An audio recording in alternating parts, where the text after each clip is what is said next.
meraih masa depan. Karena masa depan kalian dimulai dari sini. Untuk itu, Bapak ingin agar kalian tetap semangat belajar, tetap semangat mencapai cita-cita, agar kalian menjadi anak-anak yang sukses dan mempunyai masa depan yang cerah.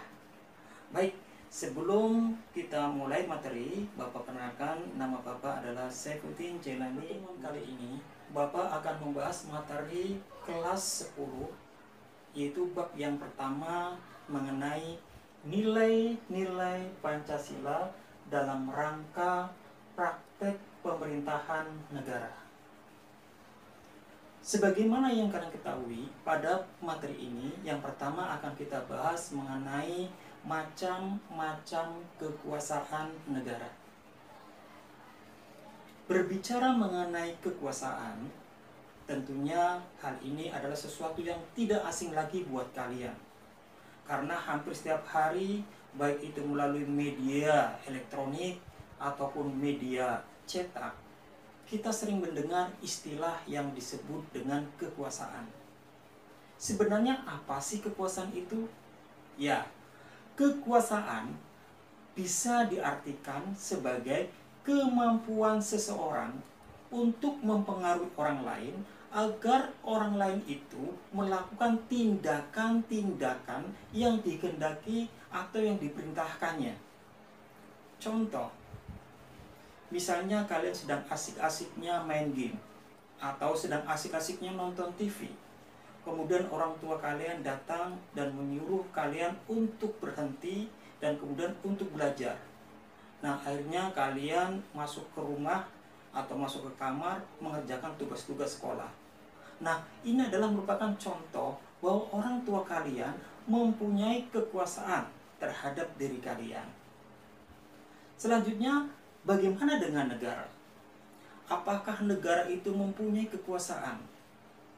Tentu, karena negara adalah merupakan sebuah organisasi kekuasaan.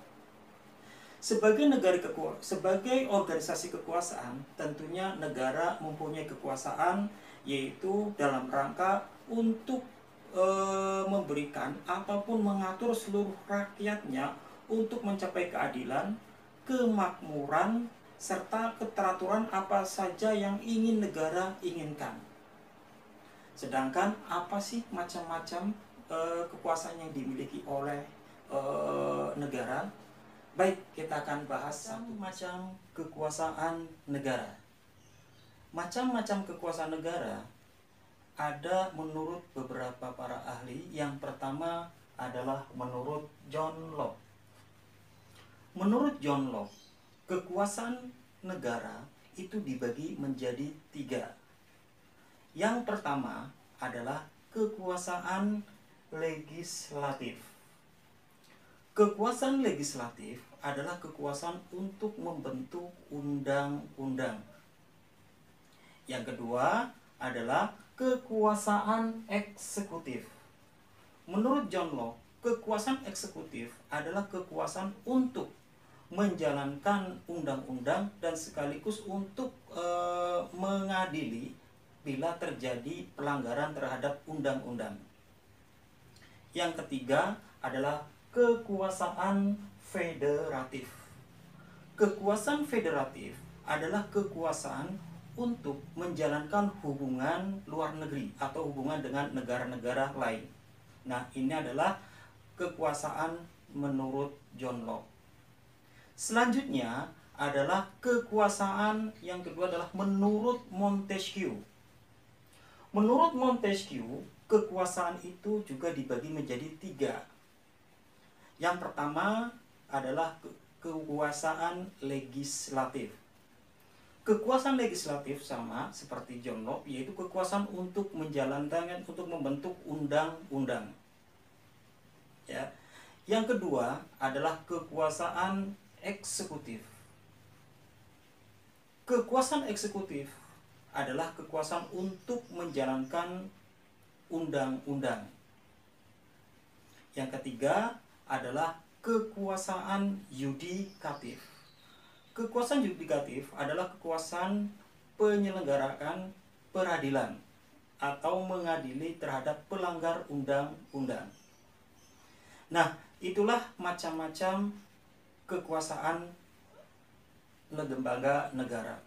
Pendapat Montesquieu adalah merupakan penyempurnaan dari pendapat John Locke, di mana kekuasaan federatif menurut Montesquieu itu bisa dijalankan atau dilaksanakan oleh kekuasaan eksekutif, sehingga tidak ada di dalam kekuasaan yang dikemukakan oleh Montesquieu. Dan fungsi peradilan atau pelaksanaan peradilan itu dipisahkan menjadi sebuah lembaga sendiri, yaitu yudikatif. Nah, inilah pendapat menurut Montesquieu. Sehingga teori Montesquieu ini kemudian dikenal dengan nama istilah trias politica. Selanjutnya, yang B adalah konsep pembagian kekuasaan di Indonesia. Sebelum masuk ke situ, Bapak ingin bertanya, mengapa sih kekuasaan itu perlu dibagi? Ya, kekuasaan perlu dibagi-bagi agar kekuasaan itu tidak jatuh atau tidak terpusatkan terhadap satu orang saja. Karena biasanya apabila kekuasaan terpusat hanya pada satu orang, maka akan sering terjadi pengelolaan kekuasaan dilakukan dengan cara otoriter. Nah, sehingga perlu diadakan yang namanya pembagian kekuasaan. Konsep pembagian kekuasaan itu dibagi ada dua. Yang pertama adalah separation of power atau pemisahan kekuasaan. Yang kedua adalah distribution atau distribution of power. Itu adalah pembagian kekuasaan. Kedua konsep ini mempunyai pengertian yang berbeda, di mana pada konsep separation of power itu antara lembaga-lembaga kekuasaan negara seperti legislatif, eksekutif, dan yudikatif itu tidak perlu adanya koordinasi atau kerjasama. Ini biasanya digunakan seperti di negara Amerika Serikat. Sementara di konsep yang kedua, yaitu division of power atau distribution of power, istilahnya ini pembagian kekuasaan. Kekuasaan ini walaupun dibagi-bagi, tetapi mereka bisa melakukan koordinasi ataupun kerjasama di dalam kekuasaannya. Nah, banyak sekali negara-negara yang menggunakan konsep ini, seperti juga dengan Indonesia. Sekarang, bagaimana pembagian kekuasaan di Indonesia? Setelah adanya perubahan Undang-Undang Dasar 45, di dalam Undang-Undang Dasar 45, pembagian kekuasaan di Indonesia itu dibagi menjadi dua, yaitu kekuasaan secara vertikal dan kekuasaan secara horizontal. Yang pertama adalah pembagian kekuasaan secara horizontal. Pembagian kekuasaan secara horizontal adalah merupakan pembagian kekuasaan menurut fungsi-fungsi lembaganya, seperti legislatif, eksekutif, dan yudikatif. Di dalam Undang-Undang Dasar 1945, pembagian kekuasaan horizontal ini meliputi yaitu pembagian kekuasaan di tingkat pusat dan di tingkat daerah. Pembagian kekuasaan horizontal di tingkat pusat seperti adanya eksekutif presiden, yudikatif MA, dan legislatif itu adalah DPR. Mereka adalah dua atau tiga kekuasaan yang setara horizontal. Ya, jadi tidak ada yang tinggi dan tidak ada yang lebih rendah. Mereka sama. Nah, misalnya yang ada di pembagian kekuasaan secara horizontal yang ada di tingkat provinsi. Di situ ada yang namanya gubernur sebagai eksekutif, dan legislatif di sini ada yang namanya DPRD tingkat 1. Ke bawah lagi misalnya yang ada di tingkat kabupaten atau kota.